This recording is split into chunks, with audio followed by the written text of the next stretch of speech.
Tornado-strength winds damaged buildings and cars in Irving this morning. Oh, my goodness! Oh! So you can hear the reaction there in the voice of that truck driver who watched as a metal roof went flying at an Amazon logistics facility just off of 114 near DFW Airport. That's where we find our Jason Allen. He is live for us tonight with that story. Jason?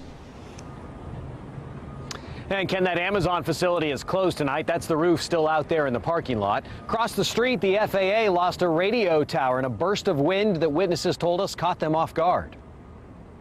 From inside his tractor trailer, Marcus Hawthorne started capturing video Wednesday morning to post on social media. So this is the weather right now. And then the roof of the Amazon building where he was parked Oh, my goodness! was tossed into the parking lot and on top of cars. And I was like, looking around and stuff like that, like what's going on? I was looking like if there's a tornado or a hurricane or something. I don't know what was going on. The same burst of wind crushed an open-sided equipment garage and a communications tower for the FAA. Next in line were the covered parking spaces at this off-airport lot for air travelers. Every canopy, where customers paid $3 more for protection, appeared to be damaged and hanging on cars. The company told us we're currently working with our insurance company to ensure any affected guests have a clear course of action and support upon their return. The storm also damaged gas station canopies and hotel signs and knocked down trees on several different blocks.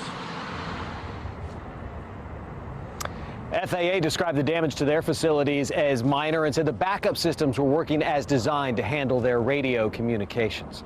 Live in Irving tonight, Jason Allen, CBS 11 News. All right, Jason, thank you very much. The roof of the Amazon warehouse wasn't the only roof that was damaged earlier this morning.